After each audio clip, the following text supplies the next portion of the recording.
പിണറായി വിജയന് അഭിമാനമെന്ന് പറയുന്ന ഒന്ന് അദ്ദേഹത്തിൻ്റെ ജീവിതത്തിലില്ല. ഇത്രയും നെറികെട്ട നാണം കെട്ട ഒരു രാഷ്ട്രീയ നേതാവ് കേരളത്തിൽ ആരാണ്? ഇടതുപക്ഷത്തിന് ഇതിനു മുമ്പും മുഖ്യമന്ത്രിമാരുണ്ടായിട്ടില്ലേ? പക്ഷേ ഞങ്ങൾ ആരെങ്കിലും ഇതുപോലെ വിമർശിച്ചിട്ടുണ്ടോ? ഈ പിണറായി വിജയൻ പ്രവർത്തിച്ചതുപോലെ CPM-ൻ്റെ ഒരു മുഖ്യമന്ത്രിയും പ്രവർത്തിച്ചിട്ടില്ല. ഇവിടെ ഭരണമുണ്ടോ? നീതിയുണ്ടോ? നിയമമുണ്ടോ? ഇവിടെയുണ്ടോ? ഇവിടെ സ്ത്രീകൾക്ക് സംരക്ഷണമുണ്ടോ? ഞാൻ ചോദിക്കുന്നു, 4.5 വർഷമായി 4.5 വർഷമായി ഹേമ റിപ്പോർട്ട് വന്നിട്ട് സ്ത്രീകൾക്ക് സംരക്ഷണം കൊടുക്കാൻ നട്ടലുള്ള ഒരു മുഖ്യമന്ത്രിയാണ് ഇദ്ദേഹമെങ്കിൽ എന്നേ ആ പ്രശ്നം പ്രശ്നം പഠിച്ച് നടപടി സ്വീകരിക്കൂലേ? എന്തുകൊണ്ട് സ്വീകരിച്ചില്ല? നമ്മുടെ നാട്ടിൽ എത്ര പെൺകുട്ടികളെ, കൊച്ചുമക്കളെ, 6ഉം 7ഉം വയസ്സുള്ള മക്കളെ ഞെക്കി ബലാത്സംഗം ചെയ്ത് ഞെക്കിക്കൊന്ന് കെട്ടിത്തൂക്കി. എന്ത് ചെയ്തു ഈ ഗവൺമെൻറ്? സകല സ്കൂളുകളിലും ഹയർ സെക്കൻഡറി സ്കൂളിലൊക്കെ ലഹരി പദാർത്ഥങ്ങൾ വിൽപ്പനക്ക് കിട്ടുന്നിടത്ത് എന്ത് ചെയ്തു ഈ സർക്കാർ? സ്ത്രീകൾക്ക് സംരക്ഷണമില്ലാത്ത ഒരു നാട് ഇതല്ലാതെ വേറെ എന്ത് നാടാ? നിങ്ങൾ പരിശോധിക്കണം. പിന്നെ അവനവൻ്റെ പോരായ്മ മറക്കാൻ എന്തെങ്കിലും വായി തോന്നിയത് വിളിച്ചു പറഞ്ഞിട്ട് കാര്യമില്ല. ഞങ്ങളൊന്നും ആരും BJP-ക്കാരുടെ ഇത് അയാളിപ്പോൾ ഇന്ന് ജീവിക്കുന്നത് BJP-യുടെ ആശ്രയം കൊണ്ടല്ലേ, BJP-യുടെ സഹായം കൊണ്ടല്ലേ? അല്ലെങ്കിൽ എന്ന് ജയിലിൽ പോകണം? എത്ര SNC ലാവലിൻ കേസ് എത്ര തവണയാണ് മാറ്റിവെച്ചത്? ആരാ മാറ്റുന്നത്? BJP-യുടെ പിന്തുണയില്ലാതെ അത് മാറ്റുമെന്ന് നിങ്ങൾക്ക് തോന്നുന്നുണ്ടോ? അപ്പോൾ BJP-യുടെ സഹായം കൊണ്ട് മാത്രം ഇന്ന് രാഷ്ട്രീയ രംഗത്ത് പിടിച്ചു നിൽക്കുന്ന ഒരു രാഷ്ട്രീയക്കാരനാണ് ഇടതുപക്ഷമെന്ന് പറയുന്ന ഈ നേതാവെന്ന് പറയുന്നത്. ഇടതുപക്ഷത്തിന് അപമാനമാണ്. എത്ര കേസെടുക്കണം? ഇത് അദ്ദേഹത്തിൻ്റെ സെക്രട്ടറി ശിവശങ്കർ ജയിലിലാണ്. ശിവശങ്കർ ജയിലിൽ പോകുമ്പോൾ ഇദ്ദേഹം പോണ്ടേ? ഇദ്ദേഹം പറഞ്ഞല്ലേ അദ്ദേഹം ചെയ്തിട്ടുണ്ടാവുക. അപ്പോൾ എന്തുകൊണ്ടാണ് അദ്ദേഹത്തിന് കേസില്ല? അവർ BJP-യും തമ്മിൽ സഖ്യമാണ്. അതുപോലെ സുരേന്ദ്രൻ്റെ കേസ് ഇവർ സുരേന്ദ്രനെ ഒഴിവാക്കിയില്ലേ? അതിന് തൊട്ട് മുമ്പ് ഇദ്ദേഹത്തിൻ്റെ കേസുണ്ടായിരുന്നു. ആ കേസ് BJP-ക്കാർ ഒഴിവാക്കിയില്ലേ? കള്ളക്കടത്ത് കേസ്, സ്വർണം കൊണ്ടുവന്ന കേസ്.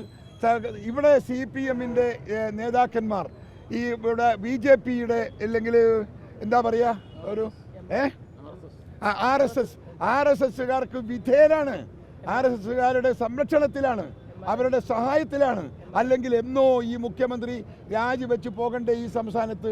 ഇവിടെ സാധാരണക്കാരൻ്റെ സാധനങ്ങൾക്ക് വില വർദ്ധിക്കുന്നു, ആളുകൾക്ക് ശമ്പളം മര്യാദയ്ക്കില്ല, കൂലി കിട്ടുന്നില്ല, സാമ്പത്തിക പ്രതിസന്ധി ഇവിടെ നടക്കുന്നു.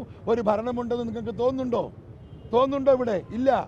അപ്പോൾ അതുകൊണ്ട് ഈ രാജ്യത്തെ ജനങ്ങൾ ചോദ്യം ചെയ്യുന്നതിന് മുമ്പ് വായി തോന്നിയതൊക്കെ വിളിച്ചു പറഞ്ഞ് മറ്റുള്ളവർക്കെതിരെ നമ്മുടെ നാടൻ ഭാഷയിൽ പറഞ്ഞാൽ പുല്ലും പുലിയാട്ടും പറയാമെന്ന് പറയും. നമ്മുടെ നാട്ടിലൊക്കെ മലബാറിൽ അങ്ങനെ ഒരു വാക്കുണ്ട്, പുല്ലും പുലിയാട്ടും പറയുക.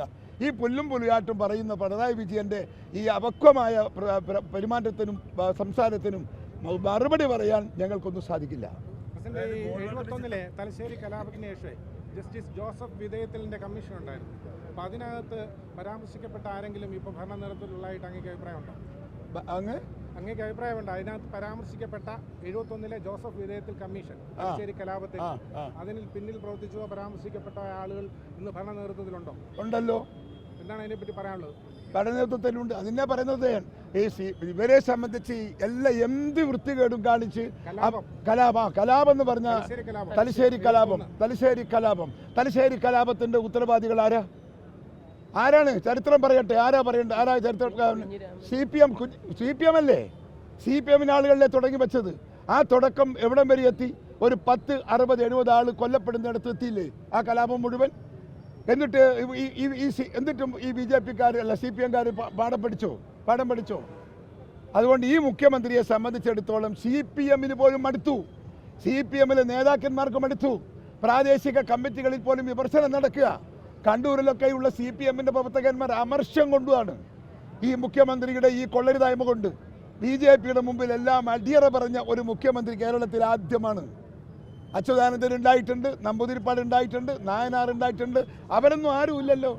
ഞാൻ ചോദിക്കുന്നു, ADGP എന്താണ്? ADGP-ൻ്റെ റോള്?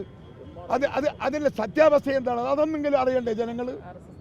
അദ്ദേഹത്തിൻ്റെ എന്താണ് അദ്ദേഹത്തിൻ്റെ സ്റ്റാൻഡ്? അദ്ദേഹം എന്ത് ചെയ്തു? എന്തിനാണ് ഇവരെ കാണാൻ പോയത്?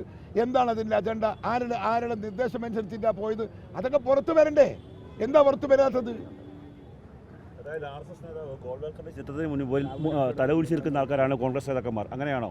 അങ്ങനെ ഒരു കോൺഗ്രസ്സുകാരനും ഗോൾവാൾക്കറുടെ മുമ്പിലൊന്നും ഞങ്ങൾക്ക് പോകേണ്ട കാര്യമില്ല. ഞങ്ങൾ ഇന്ത്യ രാജ്യത്തും മതേതരത്വം കൊണ്ടുവന്ന പാർട്ടിയാണ്. ഞങ്ങൾ തൊട്ട് കളിക്കണ്ട. ഞങ്ങളുടെ കാല് നക്കാനുള്ള അവകാശം ഇടതുപക്ഷത്തിലൊന്നും ഇല്ല. ഈ നാടിൽ നിൽക്കുന്ന ജനാധിപത്യവും മതേതരത്വവും ഞങ്ങളെ സൃഷ്ടിയ കോൺഗ്രസിൻ്റെ സംഭാവനയാണ്. അത് അന്നും ഇന്നും നിലനിൽക്കുന്നു. ഇന്ത്യ നിലനിൽക്കുന്ന കാലം വരെ അത് നിലനിൽക്കുമെന്നും ഞങ്ങൾക്ക് വിശ്വാസമുണ്ട്. അതുകൊണ്ട് അതിന് CPM യാതൊരു ഐക്യവും വേണ്ട, അവരുടെ ശുപാർശയും വേണ്ട.